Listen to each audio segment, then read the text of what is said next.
Hey people, how's it going? Let's just jump right into it. So, today I want to talk about something a little bit more hermetic in a way. I want to talk about the universal mind. Because we all know about our own mind, we all experience our own mind to a certain degree, or maybe we don't and we're insane. But there's also something else. There is a universal mind. There is a mind that permeates all of creation. For anyone who studied, I don't know, some Neoplatonic texts or Hermetics, or you're into the Kybalion, you've read the Kybalion, like, oh, so cute. Someone's come out of kindergarten. If you've read books like that, then you're aware of this concept of the universal mind, that there is an all, and that all emanates, and the emanation is the universal mind, and all of creation. So if you see like a picture of a Kabbalah and you see the 10 spheres, those 10 spheres are the universal mind, are the mirror of nature, which the absolute, the Ein Sof, then contemplates itself in. So why is this important? It's important because as above, so below. So the above, the universal mind, does something. It goes through a process, and we can imitate that process. So what does it do? So, well, why did it first emanate? It emanated because it wanted to know itself. So it emanates this universal mind, or creation as we know it, the 10 Sephiroth, and then it contemplates itself in the mirror of nature. And this contemplating is like a pressurizing. Pressure is built up. If you imagine the universal mind is just like a sphere, a sphere, and then the contemplation, the act of contemplating, is like a force pushing into the center of the sphere. It's a, what is it, centripetal? Centrifugal is when it goes out, and centripetal is when it goes in. So centripetal force, like going inwards, going into the point, and when it reaches a point, that deepest point, it finds resistance, and something is created in that. When it finally hits that point of resistance, there is a reaction. If you throw a ball at a wall, what happens? It bounces back. The thing that bounces back, that then goes from the center to the periphery, that centrifugal force then is called cosmic soul. So cosmic soul comes into creation. There is a cosmic soul. We all have our individual souls, but there's also cosmic soul. And that cosmic soul is there as an action, as one of the reasons why creation happened. Very, very interesting.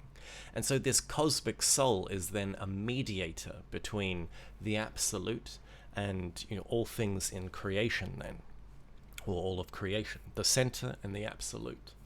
So in that same way, we come into creation. Our being comes into creation, our pure spirit, our innermost, our higher self, and that emanates a little bit of itself into creation, a little essence, and that essence gets lost and forgets itself and does all types of wrong things, sins, and fulfills desires and listens to Soldier Boy. All of those things are wrong. So what happens when it tries to then find itself? So there's this whole, spiritual search, and you got to go inwards, but there's actually something profound about this. The going inwards actually creates something. In all literature, when you read about mystics who leave the body, or in the Merkava tradition where they get in the Merkava chariot and go through heavenly realms or something, or all of those things that are transcendental, all of those things that talk about going out, are all preceded by a going in. You need to go into yourself. And then once there's this descent has happened, then there is an ascent. So you descend into yourself, and as you descend into yourself, something is created. Well, eventually created. You see, you've got to go down and down into the layers of the mind. In the mind, there are all these layers, you could call them. Many different traditions, different traditions have different numbers, but you could say that there's 48 layers. 49 layers. 7 times 7. So that idea is that if you go in the Theosophical Septenary, you have the dimensions of the universe: physical, etheric, astral, mental, causal, which is like pure volitional causal energy, and then after that you have pure consciousness and pure spirit. There are 7 dimensions, And so there are 7 layers of the mind for each dimension. So, if you manage to actually get down to, I don't know, level 29 or something, maybe you start hitting past lives or something. But the idea is you got to pierce. You don't need to clean out the entirety of the mind. That is more the Eastern method, where you basically just completely annihilate everything, and everything is annihilated, and then there's nothing left but the spirit. What we do is we try to pierce downwards. We shine a light into the mind, and we concentrate on a point within us, and usually the heart. We want to make a center of consciousness within the heart. We want to pierce light, our consciousness. We want to stare inwards. That light on the top of the pyramid, the eye on the top of the pyramid is staring inwards. We want to stare inwards and go deeper and deeper and deeper into ourselves. And the deeper we go, the more depth we reach. The more depth we reach, the more we are assaulted by memories, assaulted by thoughts, impressions, perceptions, sensations. Our appetites arise. Our body doesn't like it. No, stop meditating, stop. So we need to fight against this. This fighting creates a type of friction. Fighting, you don't want to just become ultra tense. It's like an anti-fighting. You just got to keep relaxing, keep holding your attention. And as you do this, a process happens. You don't need to do the process. You just need to hold your attention and guard your mind, and something is automatically cultivated within you. Your higher self does the rest, you could say. When you look at a lot of Taoist schools, alchemical schools, and they talk about all this complicated stuff to do with dantians and feeling energy and moving it around. You don't do any of that. Any of the schools that are like, oh yeah, you focus on lights and moving energy. No. In the original Taoist texts, it's just you just focus on the dantian, and it slowly builds up, and then all of those things with bubbling and the yin and yang fusing and all of these things, that just happens automatically. You just keep focusing on the point. There's a process that happens, and by holding your attention inwards and going deeper and deeper, that accelerates that process. That's what we're trying to do. That's what alchemy is. It's just there's something already happening in the universe, and you're merely accelerating that process. So we want to accelerate that process, go inwards, and we keep feeling friction against memories, thoughts, and desires. By working, that friction to a degree is important, because friction releases sparks. When you hit 2 rocks together, it releases a spark, which can be a flame. That friction, in a sense, gives us self-knowledge. What are those knots of energy? When thinking memories in particular, if you ever look back in your life and you have a reaction to any memory, that in and of itself is energy trapped. That is a psychic knot within you. So we strive to undo that. I've got a lot of psychic knots, but we all have psychic knots. We all have that energy trapped in our past. That's why one of the most important practices, or universal practices, that you see given is the retrospection practice. Like Pythagoras gave it, Tibetan Buddhists gave it, it's in Max Heindel's Rosicrucian school, Franz Baden gave it, even Carlos Castaneda, who studied, Native American stuff, they do this retrospection practice. It's a practice to do with the consciousness itself, where you sit down at the end of your day and you retrospectively go back into your day. You recapitulate your day, and eventually you recapitulate your life. You unfold your life. You eventually, because it's hard to remember your day, so you sit down and you eventually reach a block, like, well, what happened there? And you know how that sensation when something's on the tip of your tongue, you're trying to remember? You are in that position. You put yourself in that position of trying to remember. And that trying to remember, that act, in a sense, is an action, but it puts your mind in a somewhat passive state, or a focused state. And your mind becomes receptive to things. This is where the higher parts of yourself, we usually talk about essence and being, but there are many parts of the higher self, and they're all autonomous. This is when those parts can actually plant abstract images within our minds. It's said that the awakening of consciousness, sometimes people, when they talk about enlightenment, they just think it's like this big thing, and it's like, oh, and then heaven opens up and angels come down and Gabriel's there with this trumpet, like, oh my god, you're enlightened, toot. No, it starts slowly, and it's said that the first sign of your consciousness awakening, I like to use the term awakening consciousness, the first signs of consciousness awakening are intuitional impulses and spontaneous visions. So these visions can be like of a landscape with something on it, or it can be like symbols arising in your mind. Because what you're doing in these practices is, that Eastern method of just annihilating the self, and then there's nothing left but the higher self. In the West, the method is more that you get the lower self, the essence, and you refine it, you strengthen it, you refine it to a point where it actually lifts up and it can connect to something divine. So Sistine Chapel, you see at the Michelangelo's nice little drawings, at the top he has what? He has Adam and God connecting, where the God's the brain. But God is reaching down, but Adam is also reaching up. So we're doing an action and God is coming down. This interplay is also talked about in The Cloud of Unknowing. If you want to read that book, get that book. The Cloud of Unknowing being, in their practice, it's like you move to a specific place and you stand upon the cloud of forgetting and you forget the world, and then you're just there looking up at the cloud of unknowing, trying to pierce it. But in this, we're going deeper. We're going deeper into ourselves, and this imitates what the universal mind did, or what the great reality did in the universal mind to create cosmic soul. So when we finally go deeper and deeper, as we're going, we're hitting walls where memories are coming up, and we try to unfold them and release that energy, move deeper and deeper into ourselves. If we do reach that Zen state, if we do pass the gateless gate and we reach the ground of the mind, where it's not even mind anymore, we reach just pure consciousness, we pierce into something, just like how a tennis ball hits a wall and comes back, our attention hitting the very ground of ourself, something comes back, something is created, and that creation is true soul. This is the crystallization of true soul.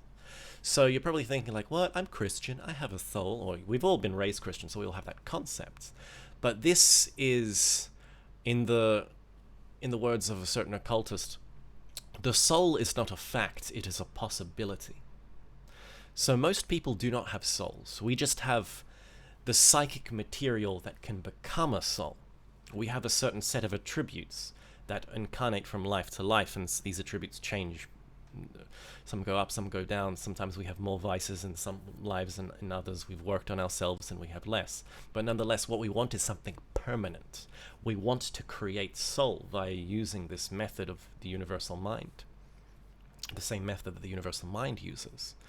So the creation, the idea, a good example maybe I can give is, imagine the higher self as like a general in a war, and the general sends waves and waves of, privates, of just a bunch of men. And so a bunch of men are bunches of attributes and different combinations of attributes. And so these soldiers go off in waves, and the different waves are the different lives. And in most lives, we're just completely annihilated. In some lives, there are a few privates, a few good attributes that are absorbed back, and they're being, tries to recapitulate and tries to, okay, let's get some more attributes. And maybe some privates become drill sergeants. We actually do crystallize a little something, and those things continue from life to life. But it's that final wave that reaches the end that defeats the enemy, that really defeats our own individual mind, our separatedness, our ego. When it defeats that set of attributes is then crystallized. That a part of our personality, a part of who we are, is made permanent. That person who then has soul, and that soul being is then an intermediate, a mediator between our being and then us, the essence. It's not just our mind. This is just it. Our mind is our mundane mind, our mundane thinking about freaking bloop, bloop, bleep, bloop memes. That's nothing. But this refined mind that we get that then connects to our soul, which connects to our being, there's something there that's connected. And that connecting, we then can have a dialogue, and that dialogue comes to us in symbols which we can then meditate on and maybe even do a Carl Jung active imagination that goes from place to place. But it's like this, this idea that we need to get connected to this thing, and this bridge that is created is this soul, using this method of universal mind, using this method of introversion, introspection, going deep into ourselves. And that metaphor is sometimes seen as physically, like, a man going into a cave and he goes into the underworld and sees his dead ancestors and whatnot. What he's doing is he's going into himself. He's going deep into himself, and he sees his ancestors, his thoughts, his the things that we've taken from life to life, or our past lives, or maybe even because there's family karma, lineage karma, so some of that can come up, debts we have to pay. Our meditation can become more esoteric. The more symbols that arise in us, the more understanding we have via analogy of these symbols, the more knowledge, self-knowledge we get. We may even unlock a certain level of clairvoyance, or we may start to experience past lives the deeper and deeper we go. This is basically the journey, just focusing on a spot and just having the mind in a receptive form. Doing that retrospective practice is good as well. At the end of our day, unfolding our lives, that kind of gives us the material that trains that part of us, that memory part of us. Plato says learning is just remembering. How many past lives have we had? We've probably had millions and millions and millions of past lives, as all types of different people. There's that thing of like, oh, everybody was Napoleon in a past life. It's like, yeah, well, there's been so much time that probably, whoever you watching this now, you're probably a king, you're probably a queen, you're probably a pauper, a peasant, a scientist, a doctor, or whatever, a politician. We've probably been all things. And it doesn't really matter what those past lives are, but there is knowledge in those past lives, there's wisdom. And as we go deeper and deeper, some of that, we may not experience the life itself, but the wisdom from that life can be extracted by this internal, like spelunking. We're mining ourselves. We're trying to get that gold, steal the gold from Lucifer. That's what we're doing as we're going deeper and deeper. And sometimes we're guided by masters, or the Neoplatonists would say we all have an internal daemon, or we have an internal guru that's trying to help us move deeper and deeper. Those intuitional impulses are important as well. Sometimes we are intuited to do a specific practice or specific mantra at one point. And intuition is basically, God whispering in our ear. Intuition is being directly the spirit whispering to us. But it speaks to us in many ways, intuition or through symbols. And these are all important. And so as we do this, as we go deeper and deeper into the heart, into this focal point, we awaken soul. And this awakens our true will, our true individuality. No one on this earth is a true individual. We're just compositions of things that we've seen before. The only people who are truly individual, who are truly original, are those who have crystallized soul. That's why you can say some of the greatest artists who have ever lived, or people who created true and great art, people like, like Richard Wagner, they're people who have soul. Maybe, in his life he was a little bit, he didn't treat his wives very well, so maybe he crystallized it in a previous life, but from the art that he created, there's no way that a normal person with a normal mind could have created that. That person, Wagner, had something refined in him. He had soul crystallized in him. And so from that soul ushered out art. True art is created from a true soul. And also out that which is an expression of our true will to power, our true will. So to complete this, in the what was it? Franz Hartmann. I'll talk about Franz Hartmann. He was a Rosicrucian, German Rosicrucian. If you know Rosicrucian orders, you've probably heard of the OTO. He's apparently one of the founding members, along with Karl Kellner and Theodor Reuss, although there is some debate about that, but nonetheless. Franz Hartmann, he was a Theosophist Rosicrucian, and then he went off and did his own little thing. It said he connected to a secret Rosicrucian kind of sect in his in a small German town that was what did they do? They were based on the works of Jakob Boehm. So it's very interesting, his trajectory, but he's got a bunch of books as well. And in his book Magic Black and White by Franz Hartmann, he talks about this process of going into the heart, walking the via cardia, going deeper and deeper, just concentrating and going deeper into ourselves. And there are barriers of lying and whatnot, lying and passions. But he says once you go deep enough, the true man awakens, which is our true willpower. And what do you do once you have this true willpower? Well, the idea is once you have the true will, then you align your will with the universal will. So once again, the universal mind created cosmic soul. We create soul, and then we align ourselves to the universal soul, to the cosmic soul. In doing this somewhat completes us, or this connects us to the all, connects us to everything. We become a full member of solar humanity. We become a master. We attain initiation. We never, we're connected directly to everything. We're connected to the White Lodge, or, the Order of Melchizedek, or whatever you want to call it. This is basically the work itself, summed up very succinctly. Our task is to awaken by going deeper into ourselves. So that's the main concept that's given, that's connected to the universal mind. But it's also good to contemplate and think about the universal mind. We have our individual minds in the universal mind, and our individual minds then connected to other people's minds. So then you have to beg the question. We all influence each other in one way or another. Even, non-physically, our thoughts affect one another. So, there's thinking good and bad thoughts. Oh, I mustn't think bad thoughts. There's all the positive affirmation stuff in the New Age, and it has some value. But the real thing to come to understand is what happens if you do this work, and what happens if you succeed? What happens to the people around you? You can degenerate. You can, give in to your desires. You can be the worst person imaginable. And in doing so, you'll become denser and you'll pull down people around you. But what happens if you do the opposite? What happens? What happens if we all strive for this? This is the problem with this world, is we've all lost even the philosophy of moving inwards. People in this world, they're just addicted to matter, materialism. They don't even care about spiritualism. I have this life and one life only, and I just want to watch Marvel movies and drink soy, and that sustains them. And some people are real. Actually, let's be honest. It doesn't sustain them. They're pumping themselves full of antidepressants every day. But it's like the cure for modernity is what? Really, there is no cure for it but to go in. You either go inward, You either go within or you go without. That's the idea. So, to change the world, really, you have to change yourself. And that's just not a new agey cop-out saying. That's real.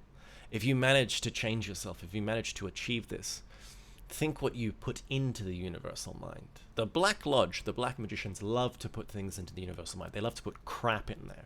If you do this work, you cut a hole in the net that will make it easier for the next person who gets through. So, that's that. That's a good thing to contemplate. We cut our way through, and this work that seems individual and seems completely isolated, it actually is connected to everyone. We help other people, and we can't really ask for anything more. Anyway, tell me what you think, and if you have any topics you want to hear about or you want me to explain, any occult topics from any esoteric schools, put it down in the comments and I'll see if I can make an episode on it, eh? Anyway, hope you liked that. See you later.